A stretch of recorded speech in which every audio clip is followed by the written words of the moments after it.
Bonjour, bonsoir, que vous me recevez, c'est le coach Samuel. J'ai l'honneur de vous entretenir sur cette deuxième capsule au sujet de notre café oratoire. Il m'est venu à l'esprit de proposer en tant qu'orateur, penseur, orateur, philosophe, notre proposition par rapport à l'éducation nationale au Cameroun. Pour quelles raisons nous faisons ce choix? Nous le faisons premièrement parce que les Camerounais ne lisent pas assez. Certains Camerounais, s'il faut être plus modeste, ne lisent pas assez. Nous avons commis à notre actif plus de 15 ouvrages. Je ne crois pas que ces ouvrages ont été lus par ne serait-ce qu'un seul pourcent des Camerounais. Par contre, nos vidéos arrivent auprès d'une certaine communauté. Donc si vous recevez ce message pour la toute première fois, c'est simple, abonnez-vous à notre page Samuel Bignou, partagez au maximum de personnes afin que ceux qui sont les premiers destinataires de ce message puissent les recevoir et gagner par rapport à ce que nous allons vous transmettre. La première fois, nous avons introduit le sujet de la fermeture d'au moins 70% des facultés des lettres, des facultés des droits, tout ce qui est humanité au Cameroun. Je parle bien pour cette saison. Est-ce que ça sera une fermeture ad vitam aeternam? Ça, c'est pas le sujet. Je dis bien pour cette saison, ça pourra être possible. On pourra rouvrir. Est-ce que cette proposition ne laisserait pas place également à une sorte de réforme si cette proposition laisse aussi place à une sorte de réforme en lieu et place de fermer totalement au moins 70% des facultés des aides et des lettres, on pourrait reformer ces facultés. Mais quel qu'en soit les cas, on serait obligé de passer par ce processus, fermer un certain nombre de facultés des aides et des lettres, puis reformer et voir si c'est nécessaire de les rouvrir. Pourquoi est-ce que je fais cette proposition? Je vais vous donner trois raisons fondamentales pour lesquelles il faut absolument fermer les facultés des aides et des lettres. Et ce que je partage ici, ce n'est pas ce que j'ai lu, ce que j'ai vu ou ce que j'ai entendu. C'est l'expression de l'orateur, l'expression de l'âme de quelqu'un qui a observé pendant des années et qui à un moment donné s'est dit je suis prêt à faire une proposition. L'argument c'est une proposition, donc quelle est ma proposition? Je la réitère, il faut fermer 70% des facultés d'humanité et de droit au Cameroun. Je crois que nous avons à peu près 10 universités d'État, plus ou moins. Je crois au strict minimum 10 universités d'État au Cameroun qui sont pour la plupart logées dans les capitales régionales des 10 régions du Cameroun. Je ne demande pas à fermer les universités, mais les facultés de droit des lettres. Premièrement, moi je viens des lettres. Je ne sais pas que j'ai fait sciences ou j'ai fait technologie, je sais pas, non. J'ai fait les lettres. C'est vrai, après je suis allé hors du Cameroun où j'ai eu l'opportunité de me former dans une université étrangère, francophone, internationale de renom, que je remercie d'ailleurs pour la formation et l'appui quant à mes capacités de gestion et de développement culturel. Bien, nous devons comprendre que la première raison pour laquelle il faut fermer ces facultés de droit et de lettres est la question de la protreptique dans le champ de l'apprentissage. La protreptique dans le champ de l'apprentissage. Il y a comme une sorte de bouleversement, tout azimut. Il y a toute une sorte de changement, non-retour, sans lieu de retour, vers de nouvelles formes d'apprentissage, vers de nouvelles formes d'expression, vers de nouvelles formes d'exercice de la connaissance et même d'acquisition de la connaissance. Si vous avez étudié l'histoire des civilisations, on vous dira à suffisance que par le passé, la transmission ne se faisait pas par l'écrit, elle se faisait à l'oral. Vous allez voir, la plupart des grandes humanités reposent sur des savoirs écrits. Tel philosophe a dit, tel penseur a dit, tel ceci a dit, etc. C'est ça les humanités. Elles sont essentiellement basées sur l'écriture, contrairement peut-être à un ingénieur agronome qui va travailler sur le terrain, contrairement par exemple à un géographe qui va travailler sur la géométrie, contrairement peut-être à un physicien qui va étudier l'espace. Les humanités, pour la plupart, en dehors des arts, travaillent sur des supports qui sont liés à l'histoire, sur des supports qui sont liés aux arts, etc. Est-ce que les ailes et les lettres n'ont pas un pouvoir économique? Si, elles ont un pouvoir, elles jouissent d'une certaine matrice économique. Mais ma pensée, mon positionnement, c'est qu'en l'état actuel, où vont les choses, il faut absolument fermer. Moi, je viens des lettres. Je vais vous raconter l'anecdote. J'ai eu un de mes enseignants qui m'a dit, Bigno, le niveau que vous aviez en cycle licence, quand on vous enseignait, il y a de cela des années, 10 ans, aujourd'hui, je ne crois pas que les docteurs qui sont diplômés de nos facultés ont le même niveau que vous aviez. Et c'est vrai. Et c'est vrai. Moi, j'ai dans mes équipes des docteurs, j'ai même parfois dans mes équipes des professeurs. Est-ce que vous comprenez? Que ce soit au niveau d'écriture, le flux, moi j'ai à la base écrivain, le flux scripturaire, au niveau même de l'expression, au niveau de la clarté de la pensée, ces personnes ont parfois des difficultés. Pourtant, ils viennent des facultés des lettres.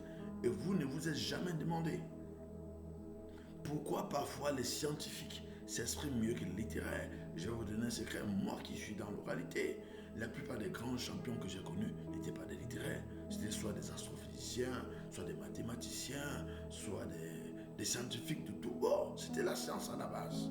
C'était la science à la base. Et rarement les juristes. Parce que ce sont des personnes qui pensent précises. Je pense qu'il y a un orateur, Isocrate, qui a dit l'expression de la pensée la plus juste.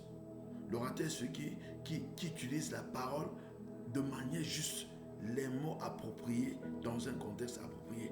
Et nous, les littéraires, nous avons une difficulté à employer les mots appropriés. Nous, les littéraires, nous, les hommes de lettres, si vous faites un ratio, je parle bien, faisons un ratio parmi ceux qui ont fréquenté, qui ont fait les grandes écoles. Prenons les professeurs agrégés en mathématiques, les professeurs agrégés en physique, les professeurs agrégés dans les domaines, et prenez les littéraires, vous verrez le niveau d'expression.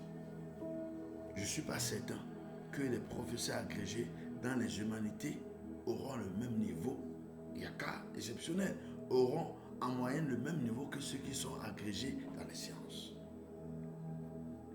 Il y a donc une conclusion à cette proposition qui est ma première raison, qui est mon premier raisonnement. La conclusion, c'est que on n'a pas forcément besoin, c'est un développement, une extension de cette première raison, on n'a pas forcément besoin de passer par les lettres pour pratiquer les lettres. Pas une formation littéraire pour pratiquer les lettres. Non, on n'en a pas besoin. Allez étudier l'histoire de la plupart des grands écrivains. D'aucuns n'ont jamais été des littéraires. C'était parfois des médecins, c'était parfois des voyageurs, c'était parfois des hommes de Dieu, des hommes de foi, c'était parfois des politiciens, c'était parfois des amateurs. Mais on n'a pas forcément besoin de passer par une faculté de lettres pour devenir écrivain. On n'a pas forcément besoin de passer par une école de musique pour devenir musicien. D'ailleurs, allez étudier. La plupart des grands stars de la musique n'ont pas fait des écoles de musique. Je reste sur ma position. La plupart des grands stars de la musique n'ont pas fait l'école de musique. Quand je parle d'humanité, l'humanité, elles sont englobantes. Et ça dit qu'il faut former. D'ailleurs, au Cameroun, on n'a même presque pas d'école de musique, c'est-à-dire au sens réel, au sens puritain du terme. On n'a pas d'école de musique. On n'a pas véritablement d'école de musique. On a des entreprises, on a des entrepreneurs qui ont lancé des projets. Mais l'État, à ce que je sache, pour l'instant, n'a pas encore engagé un projet d'école de musique endossé par les universités. Donc voilà, ça c'était la première raison. Il y a une protreptique dans les codes d'apprentissage et ce qui se fait actuellement dans les humanités est désuet, et même dans le droit, les sciences juridiques et politiques est désuet. D'ailleurs, l'actualité m'en donne raison. Ceux qui ont étudié le droit international, vous constatez aujourd'hui qu'il est presque dépassé.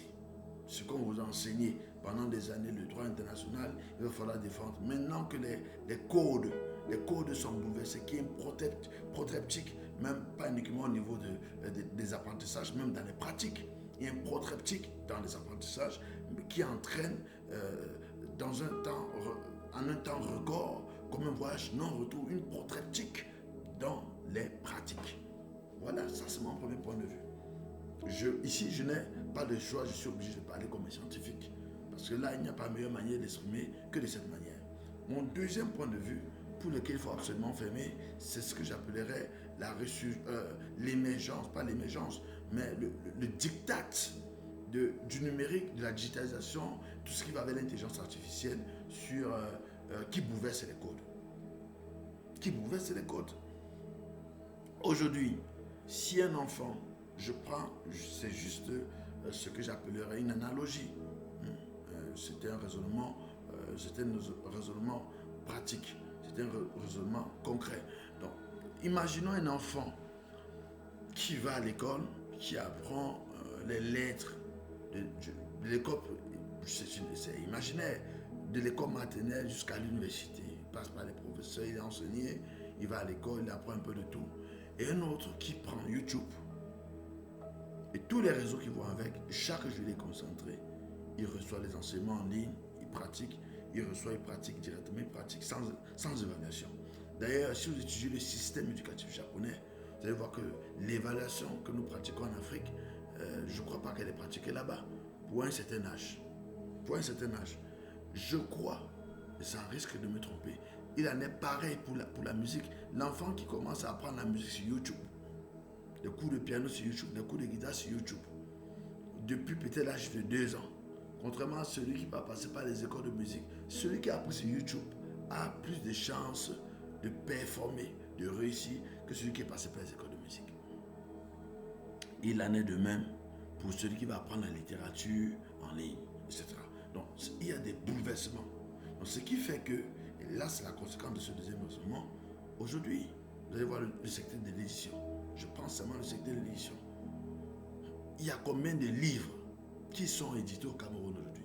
Combien d'ouvrages sont édités au Cameroun chaque année? Sur ces ouvrages édités, qui lit? Qui les lit? La littérature. Si je vous demande quel est l'écrivain camerounais, le meilleur écrivain camerounais de l'année 2022, 2026, on n'en connaît pas. On n'en connaît pas, je n'en connais pas. Je n'en connais pas. Parce que même les structures de récompense, d'accompagnement de l'action ou de l'œuvre littéraire, elles sont dépassées. Elles sont tétanisées par les flux globaux. Est-ce que vous comprenez? Donc, la réforme, il est temps, même qu'on ait des états généraux sur l'éducation. Je pense que les derniers états généraux sur l'éducation ont lieu soit en 2019 ou en 2021. Mais il est temps d'avoir les états généraux de l'éducation. Et même peut-être de la jeunesse, cumulée. Jeunesse, éducation, culture. Même les états généraux de l'employabilité. Il est temps. Franchement, il est temps. On ne peut plus fonctionner comme à l'ancienne école. Il est temps d'avoir de nouvelles méthodes et de mettre sur pied de nouveaux projets, de nouveaux programmes, d'avoir une stratégie globale sur 10 ans, ou sur 5 ans, ou sur 3 ans, par rapport à ces questions, notamment celle de l'éducation. J'aurai une troisième capsule où je vais en profondeur certains détails. J'ai malheureusement dépassé le temps. Je serai obligé de terminer dans 15 minutes. Donc la conséquence logique, c'est que aujourd'hui, l'intelligence artificielle a devancé presque tout le monde. Est-ce qu'on va tout laisser, notre culture? Est-ce que je demande d'être acculturé? Non. Nous gardons nos cultures, mais nous embrassons ce monde. Parce que si nous ne le faisons pas, nous mourrons. N'hésitons pas. D'ailleurs, aujourd'hui, si vous ne communiquez pas sur les réseaux sociaux, en tant que jeune entrepreneur, en tant qu'université, vous n'êtes pas connu. Vous n'êtes pas connu, c'est dangereux. On a besoin de communiquer pour exister. D'une certaine manière. Donc, la conséquence de ce deuxième raisonnement est qu'il pourrait être possible que les étudiants qui soient affectés aux lettres puissent être réorientés vers des domaines comme le numérique, le e-commerce, le marketing digital, vers des domaines pratiques par exemple, des domaines pratiques où les lettres peuvent trouver canaux d'expression, où les lettres peuvent trouver canaux d'expression. La création des applications qui vont aider le domaine des humanités, si je parle également du droit. Donc voilà, c'est une réorientation. Ces étudiants qui sont en train de tout s'amasser vers le droit, vers les lettres, une bonne partie parmi eux, au moins 70%, on les oriente vers d'autres filières. Et il y a des cas d'espèces comme par exemple vers la gestion. Vers la gestion. Au lieu de les orienter vers les lettres, on les oriente vers la gestion. Parce que la gestion, je pense, c'est l'un des domaines où les littéraires peuvent facilement s'en sortir. La gestion, la communication, le marketing digital, l'intelligence artificielle, le développement des applications, etc., etc., etc. Donc ça, c'est la conséquence par rapport à ce deuxième point. Venons-en à la troisième proposition, au troisième raisonnement. D'ailleurs, il y en a plusieurs, mais le temps est limité. Le temps est limité. L'objectif n'est pas de faire des interventions qui vont jusqu'à 1 heure de temps, non. Je me bats pour rester dans le temps qui m'est imparti, que je me suis auto-fixé. Donc, le troisième point, c'est que cette stratégie, cette proposition va nécessairement avoir une incidence positive sur la création des richesses. Je préfère ne pas parler d'emploi. Je préfère ne pas parler d'emploi parce que la question de l'emploi aujourd'hui est dépassée, totalement dépassée. On va employer. Non. Aujourd'hui, les employés ne sont pas forcément financièrement indépendants. On a des employés esclaves. On a des employés prisonniers de leur patron. On a des employés qui sont prisonniers du système politique. Donc, la création des richesses.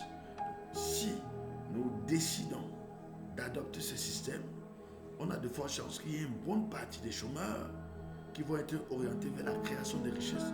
Je prends par exemple un domaine qui sera forcément l'avenir pour les États africains, la robotique.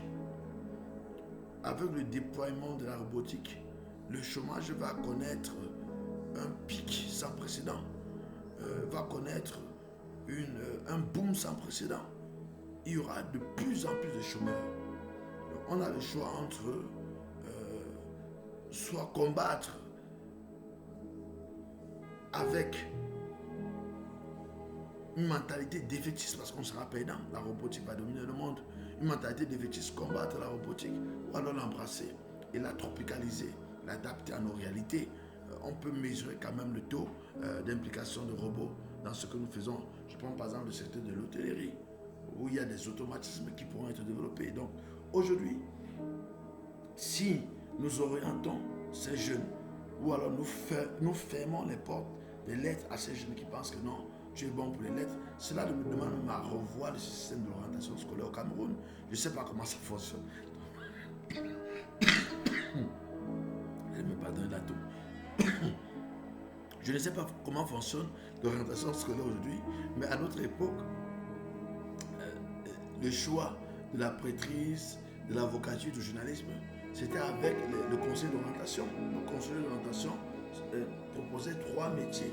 On remettait ça à l'établissement, on remettait à nos parents. On remettait à l'établissement, on remettait à nos parents. On prenait également en considération nos notes. Mais sinon, moi si je prends mon cas, j'ai tellement aimé la science, les sciences naturelles, la médecine, etc. J'aurais pu être un très bon médecin si on m'avait orienté vers les sciences. Moi, je m'en sortais. J'ai été très délinquant. Je sais pas, j'ai commencé à être sérieux à l'école à partir de la classe seconde. Mais sinon, avant cela, je n'étais pas très intéressé. J'étais un enfant très bruyant. Je n'étais pas très intéressé par l'école. J'étais intéressé par tout ce qui est bagarre, lutte, tout ce qui est combat, tout ce qui est jeu, football. J'ai beaucoup pratiqué le football dans ma jeunesse. En tout cas, je n'étais pas très intéressé par l'école, mais je n'étais pas le dernier. Quand j'ai décidé de me mettre à l'école, j'étais le premier. Toujours le premier, deuxième, troisième. Je fais un coucou à Alain Michel, qui était mon dévancé à l'école, et Mouchli Yakam, qui sont les 2 personnes dont j'ai encore des souvenirs assez frais par rapport au lycée de Djanda où j'ai fréquenté. D'ailleurs, donc, quand on voit le système d'orientation scolaire aujourd'hui, je me demande qu'est-ce qu'ils font concrètement. Qu'est-ce qu'ils font concrètement? Je salue le gouvernement camerounais qui fait des efforts de diversifier les filières techniques.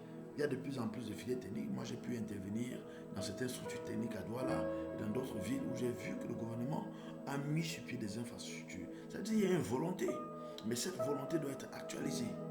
Cette volonté doit être actualisée. Cette volonté doit répondre aux besoins les plus pressants. Cette volonté doit absorber le taux de chômage au Cameroun. Parce que le taux de chômage est criard. Tout le monde au Cameroun est débrouillard. On a des masters, des licences, des doctorats. On a même professeur agrégé, mais on est au chômage. Est-ce que vous comprenez? J'ai malheureusement dépassé le temps pour aller jusqu'à 20 minutes, mais ça valait la peine. Donc nous avons un sérieux problème actuellement au Cameroun qu'il faut résoudre. Et je crois que si cela est fermé, cela pourra, cette orientation vers les métiers créateurs de richesses pourra avoir un impact considérable sur l'économie camerounaise et même sur le pouvoir d'achat de la communauté camerounaise sur le moyen terme. Donc voilà mes propositions. Je n'ai pas le temps d'aller en profondeur. Nous surfons en surface et si l'opportunité nous est offerte, on pourra aller en profondeur avec d'autres raisons et même approfondir les raisons que j'ai mentionnées. Et je vous donne rendez-vous pour la troisième capsule sur ce thème, puis j'aborderai un autre sujet les temps qui viendront. Donc j'aurai une troisième capsule qui ne sera pas forcément la conséquence directe au niveau chronologique des publications que je fais, mais qui sera quand même en lien avec la thématique que nous avons à aborder. Si vous avez des expériences personnelles, n'hésitez pas à les mettre en commentaire sur la plateforme YouTube, sur la plateforme Facebook, d'où vous nous recevez. Si vous souhaitez travailler avec nous sur le conseil, si vous êtes dans le gouvernement, vous souhaiterez que nous puissions apporter des propositions concrètes. Ça, c'est notre expertise aujourd'hui. J'ai fait un choix délibéré de laisser la grandiloquence des mots, des amphis, pour être un homme de terrain. Ça fait 16 ans que je suis sur le terrain aujourd'hui. Pratiquement 16 ans que je suis sur le terrain, c'est un choix personnel. Vous savez, vous ne pouvez pas gagner un abscisse en ordonnée. Les grands mots, je les ai perdus, forcément, je les ai oubliés. Ce n'est que dans les moments littéraires d'écriture que je me retrouve, parce que à la base, je suis un poète. C'est mon don premier. J'écris chaque jour. Il n'y a pas un seul jour que je passe sans faire des écritures de poésie. Donc, je suis un poète dans l'âme. C'est mon appel. Mais sinon, on ne vit pas de poésie au Cameroun. On ne vit pas de poésie au Cameroun. C'est une mission impossible. J'ai dû donc me réadapter pour pouvoir gagner mon pain quotidien. Je vous remercie d'avoir prêté une oreille attentive à ce café oratoire qui est la deuxième capsule sur l'éducation. Je vous prie de bien vouloir nous faire des propositions pour les prochains sujets que vous souhaiterez qu'on aborde. Si vous avez des expériences personnelles à partager, n'hésitez pas et rendez-vous demain